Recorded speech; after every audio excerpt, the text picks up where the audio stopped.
और अब बात आपके मुद्दे में बात आज होगी किस तरीके से गन कल्चर ग्वालियर चंबल में लगातार बढ़ता जा रहा है। और एक और मामला सामने आया जहां पर कुछ छात्रों ने अपने शिक्षक पर ही गोली चला दी और शिक्षक बुरी तरह से घायल हुए हैं। इसमें उससे पहले भी हमने देखा था कि इसी इलाके में बुरी तरीके से 6 लोगों की निर्मम तरीके से हत्या कर दी गई थी। और ये कल्चर क्यों बढ़ रहा है, इसी पर आज चर्चा करेंगे।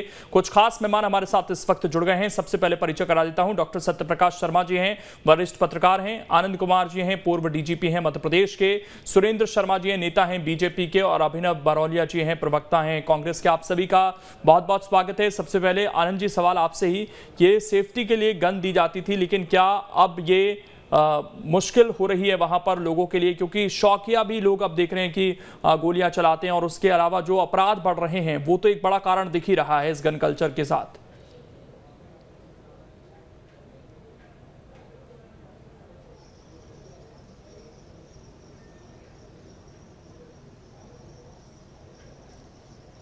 आनंद जी, आवाज पहुंच पा रही है आप तक? जी सर, जिस तरीके से गन कल्चर का असर दिख रहा है, अब तो टीचर्स पर भी गोलियां चलाई जा रही हैं, किस तरीके से देखा जाए इसे? ये दुर्भाग्य की बात है। और वैसे गन कल्चर का वहां इतिहास रहा उस क्षेत्र में, परंतु उस पर कभी कोई प्रयास राजनीतिक रूप से नहीं हुआ कि राजनीतिक इच्छा शक्ति को रखते हुए हम लोग उसको कंट्रोल करने का प्रयास करते। वैसा प्रयास नहीं हो पाया है। उस प्रयास की आवश्यकता है। यदि राजनीतिक इच्छा शक्ति हो तो उसको कंट्रोल किया जा सकता है, परंतु दुर्भाग्य ये है कि केवल मैं समझता हूं कई बार जो प्रेशर रहता है लोगों का या वोट बैंक की पॉलिटिक्स होती है, उसमें अपने लोगों को प्लीज करने का जो एक सिस्टम होता है, उसके कारण से अधिकतम हथियार जो है अपने समर्थकों को दिए जाते हैं।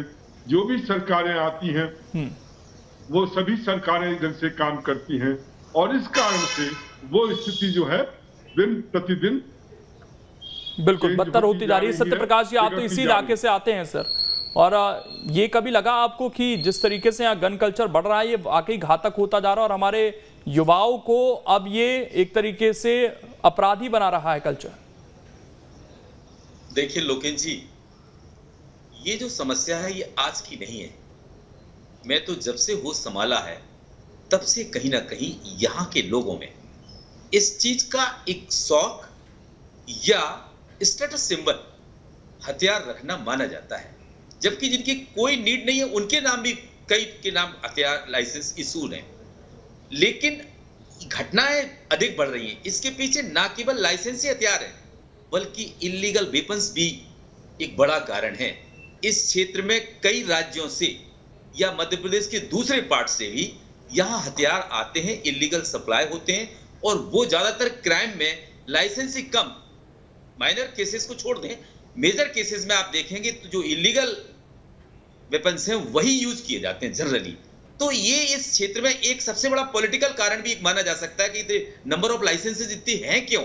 उसके पीछे अभी हमारे पूर्व डीजीपी जी ने कहा, ये बिल्कुल सत्य है कि जो पॉलिटिकल पार्टीज हैं, मैं किसी एक पार्टी को यहाँ नहीं बता रहा हूं कि जो रूल में है वही करती है, जो रूल में नहीं भी हैं उनके विधायक, उनके एमपीज भी क्या करते हैं कि अपने लेटर्स पर कलेक्टर को रेकमेंड करते हैं और उस रेकमेंडेशन के बाद ऐसा एक सिस्टम बन चुका है, ये कल्चर बन चुका है कि आम तौर पर बिगर रिकमेंडेशन के डिस्ट्रिक्ट कलेक्टर्स ये जारी नहीं करते हैं। कोई का अगर एक आधी कोई फॉर्म ऐसा हो जो जिसने बिना किसी अप्रोच के ले लिया हो तो एक बड़ी बात है। तो ये कहीं ना कहीं पॉलिटिकल लीडर्स क्या करते हैं, अपना बनाने के लिए लोगों को और उनका यूज इलेक्शंस में या दूसरे पॉलिटिकल मीनिंग्स में निकालने के लिए कहीं ना कहीं ये हथियार देने की प्रथा बना रखी है। और यही प्रथा एक बड़ा कारण है कि ग्वालियर चंबल रीजन में ये जो घटनाएं घटित हो रही हैं वो इसका एक बड़ा कारण हो सकती है। देखिए, जब कोई चीज मेरे पास होगी तभी तो मैं उसका उपयोग कर पाऊंगा, नहीं होगी तो वो ख्याल ही कमाएंगे। सुरेंद्र शर्मा जी, सवाल यह है कि ये एक तो लाइसेंस दिए जा रहे हैं, ऊपर से इलीगल भी यहाँ पर बहुत सारी हथियार पहुंच रहे हैं, और अब युवाओं के हाथ में अगर आप थमा देंगे तो इस तरह की घटनाओं को कैसे रोका जाएगा? निश्चित तौर पर आज का विषय मुझे लगता है ये वाद विवाद का विषय नहीं है, तो आज सहमति का विषय है। अभिनव जी भी बैठे, आदरणीय सत्यप्रकाश जी भी हैं, और आपका चैनल भी है। ये समाज का विषय बनना चाहिए। जिस दिशा में चंबल क्षेत्र जा रहा है, ये हथियारों की दौड़, ये होड़ और एक तरह से हथियारों का प्रदर्शन। मैं भी चंबल क्षेत्र को बहुत नजदीकी जानता हूँ। वहाँ स्टेटस सिंबल बन गया है। व्यक्ति के पास खाने को अनाज हो या ना हो, दो समय का भोजन हो या ना हो, लेकिन बंदूक उसको अवश्य चाहिए। नेताओं से अगर कोई मांगता है तो कोई विकास की बात नहीं करता, वहाँ सड़क की बात नहीं होती, वहाँ बिजली की बात नहीं होती, पानी की बात नहीं होती। अगर जनप्रतिनिधि दौरे पर जाता है तो 50 लोग मिलेंगे, 50 में 40 ये कहेंगे मेरा लाइसेंस बनवा दो, मुझे बंदूक दिला दो, मुझे रिवॉल्वर दिला दो। एक स्टेटस सिंबल जो चंबल क्षेत्र आज से भी पहले से बना है, उसको समाज को आगे आकर ये हथियारों की दौड़, ये दिखावा, ये होड़ हमको समाप्त करना पड़ेगी और एक सकारात्मक समाज हमको बनाना पड़ेगा। ये वो क्षेत्र है, अगर हम चर्चा करें, चर्चा वहां बहुत गलत दिशा में होती है, वहां चर्चा होती है हथियारों की, वहां चर्चा कभी होती डकैतों की। अरे चंबल क्षेत्र तो वो क्षेत्र है जहां देश में सबसे ज्यादा सैनिक अगर कहीं दिए मध्य प्रदेश में तो चंबल क्षेत्र ने दिए। एक सकारात्मक ऊर्जा वहां है, उस ऊर्जा को सही दिशा देने का काम समाज को करना पड़ेगा, समाज को आगे आना पड़ेगा। जनप्रतिनिधियों को, राजनीतिक पार्टियों को समाज के साथ मिलकर उसको रोक लगाना पड़ेगी, तब इस समस्या का समाधान होगा। और मैं आपको उदाहरण देना चाहूंगा। 1972 में डकैत समस्या थी, लोकनायक जयप्रकाश नारायण आ गया है, आदरणीय सुब्बाराव जी आ गया है, तो डकैत समस्या डकैतों ने भी बहुत समर्पण किया, उस समस्या का समाधान किया। ये तो ये करना पड़ेगा, विल पावर पॉलिटिकल लोगों को दिखाना पड़ेगी। ठीक, अभिनव जी, ये क्या पॉलिटिकल मसला है और क्या पॉलिटिकल विल पावर से मसला सुलझ सकता है या आपको समस्या कुछ और नजर आती है? बिल्कुल, मैंने बहुत ध्यान से तो नहीं सुन पाया हूँ जितना क्योंकि मुझे आवाज बहुत स्लो आ रही है, लेकिन मुझे जो समझ में आ रहा है इतनी सारे डिस्कशन में बहुत गंभीर विषय है और हमें सबको मिलकर इस बारे में चर्चा करनी चाहिए। क्योंकि इंस्टाग्राम की रील्स हो चाहे फेसबुक की रील्स हो, सोशल मीडिया से इन्फ्लुएंस होकर, और पंजाब और हरियाणा का कल्चर मध्य प्रदेश में भी अब जो शांति का टापू कहलाता है, वहां पर लगातार ये अप्लाई हो रहा है और आने वाली पीढ़ी जो है वो लगातार इससे इन्फ्लुएंस हो रही है। जो लाइसेंस देने की बात है, मेरे को लगता है कि हमारे गृह मंत्री जी को इस और बिल्कुल सशक्तता से ध्यान देना चाहिए और अगर गलती से अगर दे भी दिए गए लाइसेंस तो उनको रद्द करना चाहिए। इसके अलावा इसका चारा और कुछ नहीं है, क्योंकि अगर वो अवैध, क्योंकि अगर जिनको शौक हो जाता है वो इसमें अवैध जो गन होती है वो भी लेना शुरू कर देते हैं, क्योंकि उन्हें शौक हो जाता है, मतलब पार्टियों में, शादियों में, और इससे उनके अंदर जो मानसिकता पैदा होती है वो गलत तरीके की मानसिकता आती है, मतलब मर्डर करने की, हत्या करने की, साजिश करने की, षड्यंत्र करने की। तो हमें इन चीजों से बचने के लिए आप सब यहाँ पे महानुभाव बैठे, हमारे डीजीपी साहब भी बैठे पूर्व, और सत्यप्रकाश जी भी बैठे, आप भी है, भाजपा के हमारे साथी बैठे, तो सभी लोगों को इस पे सोचना चाहिए, विचार करना चाहिए और तत्काल इस पे एक्शन लेना चाहिए। क्योंकि अगर ये सब चीजें आगे आ रही हैं तो ये हमारे देश के लिए, प्रदेश के लिए बहुत खतरनाक है और इसको बचाना है तो सभी को, मतलब जो एनजीओ होती है, सामाजिक संस्थाएं होती है, सरकार को आगे लाकर इसका मैसेज दिलवाना चाहिए और इससे दूर करना चाहिए, क्योंकि शांति का टापू कहलाता है। बिल्कुल दूर, इसको हमें देखना होगा। लेकिन आनंद कुमार जी, एक सवाल तो ये है, चलिए गन पहुंच भी गई लोगों तक, लेकिन शादियों पार्टियों में अक्सर जब हम देखते हैं कि हर्ष फायरिंग होती है या सोशल मीडिया पर रील डाली जा रही हैं, तो क्या उनका स्वयं संज्ञान लेकर पुलिस एक्शन ले सकती है ऐसे लोगों पर जो हर्ष फायरिंग कर रहे हैं? क्योंकि उसको लेकर तो सुप्रीम कोर्ट के भी आदेश है।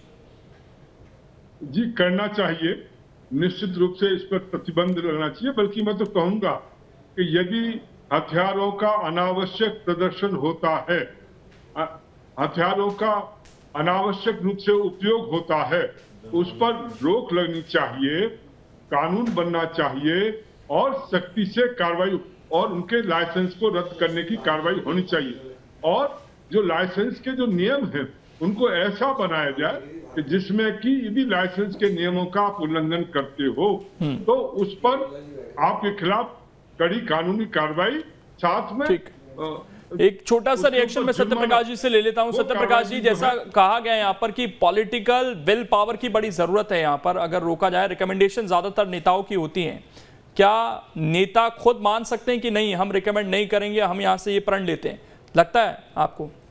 देखिए, मैं आपको एक चीज बताऊं कि ये जो कल्चर है केवल नेताओं ने क्रिएट नहीं किया है। यहाँ पर शर्मा जी ने सही कहा, यहाँ पर क्या है कि लोग रोजगार नहीं मांगते, हथियार मांगते। तो इस कल्चर पर उनको एक सोशल चेंज लाने के लिए कुछ कड़े स्टेप तो लेना ही पड़ेंगे लीडर्स को।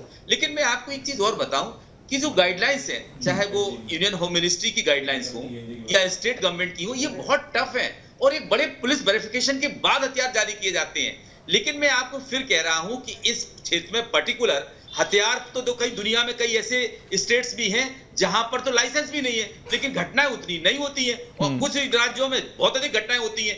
तो ये एक बड़ा कारण नहीं है, कारण ये है कि लोगों के दिमाग को कैसे डाइवर्ट। बिल्कुल, यहाँ पर युवाओं को भी ये समझना होगा, और एक बहुत बड़ा मसला है जो हमारे सामने इस वक्त संकट है ग्वालियर चंबल को लेकर, उसमें हमें सुधार की जरूरत है। बहुत बहुत शुक्रिया आप सभी का जुड़ने के लिए और चर्चा करने के लिए। फिलहाल छोटा सा ब्रेक, खबरें लगातार जारी हैं।